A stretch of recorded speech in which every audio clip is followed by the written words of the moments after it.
Vamos a recibir a uno de los columnistas de este programa. Me parece fantástico. Vamos a recibir al señor Juan Doda con su columna Desde el Lote, columna auspiciada por Ledesma, una empresa con ingenio argentino.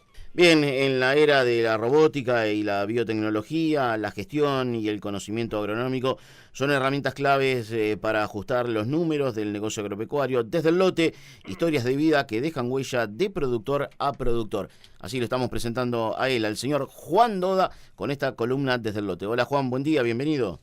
¿Qué tal, Martín? Jorgelina, contento de este nuevo horario y bueno, lo felicito por la extensión horaria también. Bueno, muchas gracias, gracias. Y gracias por seguir aportando valiosa información a este programa. Bueno, muchas gracias. Bueno, a ver, hoy vamos a contar la historia de un amigo. Vamos a hablar de un doctor entre semillas y terneros, se llama la columna del día de hoy. Vamos a hablar de una persona que tuvo sus orígenes en la provincia de Tucumán, luego se vino a vivir a Necochea, provincia de Buenos Aires. Fue una persona, sigue siendo una persona con fuerte presencia en entidades como APRESID, como Maizar, y sigue soñando con el tema del valor agregado. Estamos hablando de Gastón Fernández Palma, Juan. Así es, Martín, porque él, como decías vos, nació en Tucumán, ahí en contacto con la caña de azúcar, el engorde de terneros, bien embarrado el hombre. Estudió medicina, ejerció la profesión de médico durante más de 40 años. Hace unos años decidió dedicarse de lleno a su amor original, ese de, que decíamos hace un rato, la caña y el engorde de terneros, y volvió al campo. Entonces se instaló en el Tabaré, su campo, su amor, en Necochea. Le gusta mucho la hacienda, lo he visto ahí colgado de la manga y vacunando, sí. Y se mueve como pez en el agua ahí. También lo he visto renegar con las máquinas, otra cosa que le gusta muchísimo. Sus dos hijos son ingenieros agrónomos y su mujer, también del medio rural, lo acompaña a sol y sombra, porque lo he visto, he estado ahí y la verdad es que todos trabajan en conjunto. El campo para él, Martín, es su vida, pero también supo asumir la responsabilidad institucional y se entreveró en los escritorios, como me gusta decir a mí, como presidente de APRESID, y hasta el año pasado fue presidente de Maizar, que es la asociación que nuclea a los productores y a toda la cadena de maíz y sorgo en Argentina. Sí. Gastón Fernández Palma pondera la rotación de cultivos, las buenas prácticas agrícolas, la sustentabilidad, el uso de la biotecnología y también de la siembra directa, por supuesto. Él sueña, Martín, con un país agroexportador, con un país que sea productor de bioenergía y que pueda llegar en un contexto de mejores condiciones a una producción que hoy quizás se ve un poco lejana, pero de 140, 160 millones de toneladas. Sí. Ahí en el campo de Tucumán, que todavía mantiene, siembra caña de azúcar y soja, y en el campo de Necochea, principalmente maíz. El maíz ocupa un 30% de las rotaciones, aún en épocas complicadas, por supuesto. Bueno, es un gran defensor del maíz Gastón Fernández Palma, pero también apuesta al girasol, a la soja, la cebada y al trigo. También tiene su rincón ganadero, como te decía que lo he visto ahí colgado de la manga, para el que hace una producción de avena, y un 30% del maíz que producen se lo comen esos mismos animales. Si quieren, a continuación escuchamos el primero de los 3 audios que recogimos con Gastón Fernández Palma, en el que él enarbola, Martín, una autocrítica hacia el sector productivo, hacia los productores en sí y la relación con la sociedad. Sí. Si quieren lo escuchamos. Lo vamos a escuchar, y antes de escuchar esta primera parte de Gastón Fernández Palma, hablaste de su emprendimiento agropecuario en la provincia de Tucumán, y le quiero mandar un abrazo grande a Carlos Fernández Palma, el sobrino de Gastón, que conduce los destinos de ese emprendimiento agropecuario en la provincia de Tucumán. Así que a Carlos y a su familia un abrazo grande a la distancia, y lo escuchamos a Gastón en esta primera parte, donde hace una autocrítica hacia adentro del sector productivo respecto en lo que es la relación con la sociedad, y también habla de la necesidad de agregar valor. Lo escuchamos. No podemos separar lo que le falte a los productores de lo que le falte al país.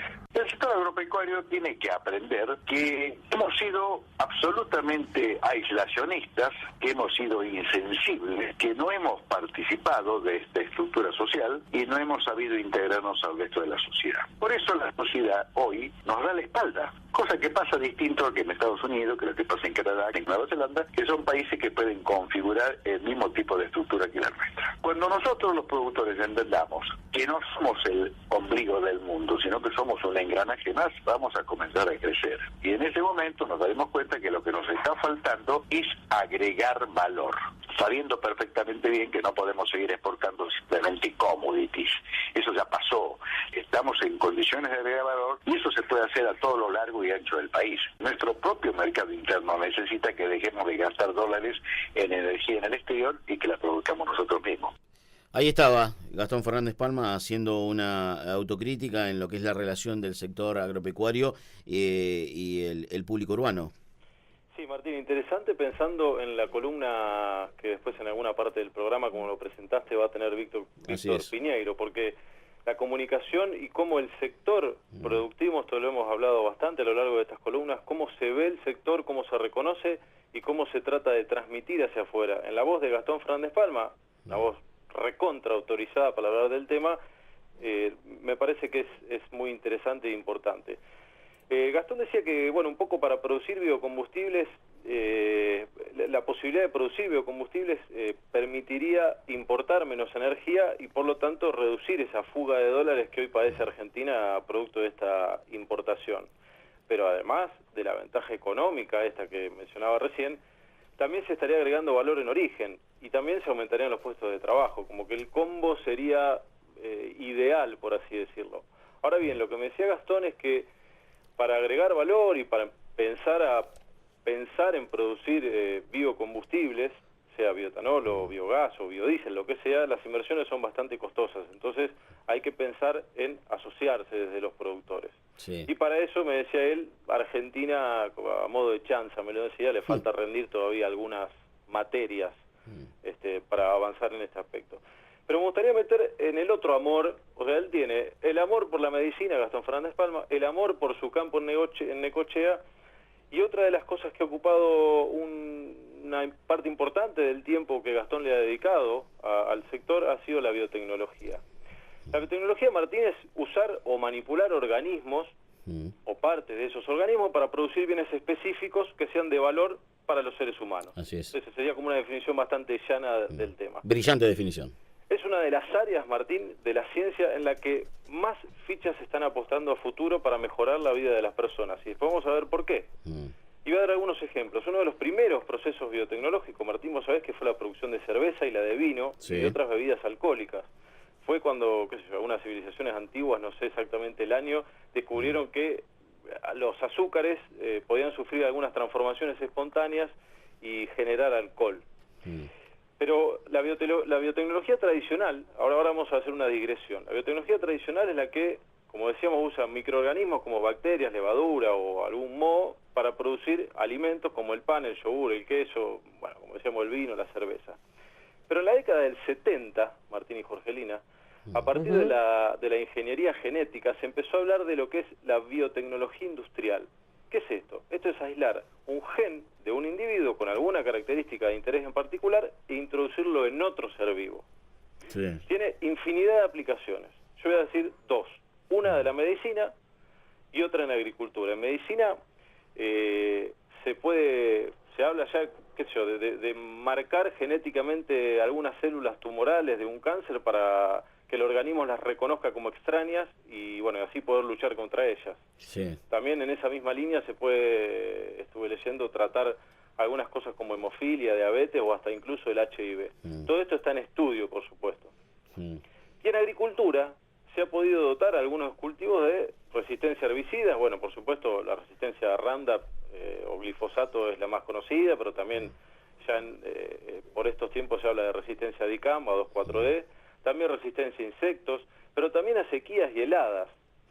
Vos sabés que estuve leyendo que hay un maíz al que se le introdujo un gen que pertenece a un pez del Ártico, que permite soportar mejor temperaturas extremas. Y después hay un caso icónico en el mundo que es el del arroz dorado, es decir, volvamos a la definición de ingeniería genética y todo eso, es decir, agarrar un gen que está en otro lado y meterlo en el cultivo, en este caso de interés, para buscar alguna cuestión en particular. Bueno, el caso emblemático es el del arroz al que se le añadió un gen precursor del beta-caroteno para obtener vitamina A. Como decíamos, se lo conoce con el nombre de arroz dorado y permite combatir dos problemas que son tremendos en el tercer mundo. Por un lado, la desnutrición y por otro lado, gracias a la vitamina y al beta-caroteno, la ceguera infantil.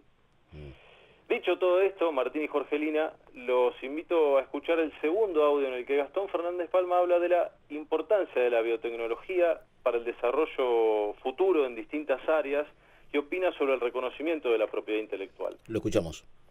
Si nosotros no tenemos tecnología, el mundo nos pasa por arriba, porque no podemos superar una enorme cantidad de barreras. Sirve tanto para la producción agropecuaria como para la salud. Es importante que entendamos que ese tecnológico se hace únicamente con inversión. Y la inversión la hacen las empresas.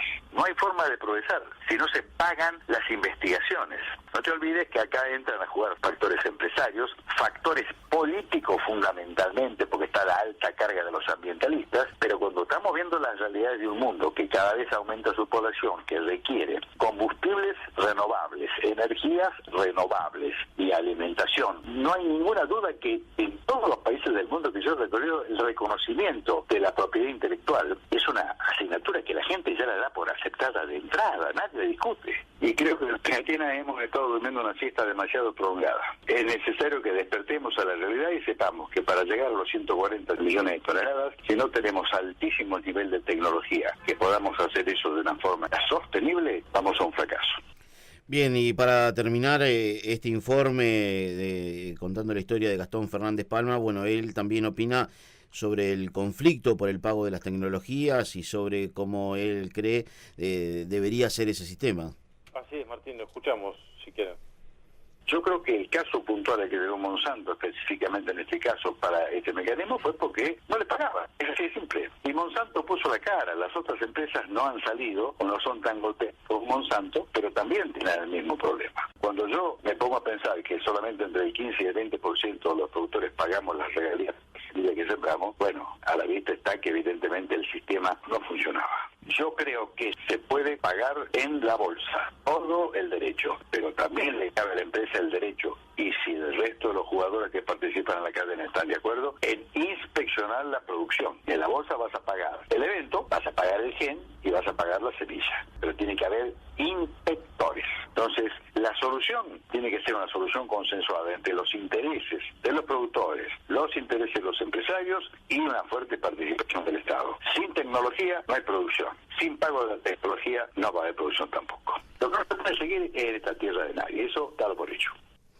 Bien, interesante la columna del día de hoy, interesante los conceptos de Gastón Fernández Palma, un hombre que tuvo sus inicios en Tucumán y hoy desarrolla su producción agropecuaria en Necochea, provincia de Buenos Aires. Sí, Martín, lo que hay que decir, ustedes lo hablaban con Rodolfo Rossi, el presidente de Axoja y Breeder de Nidera, que la ley que tenemos hoy es de semillas del año 1973.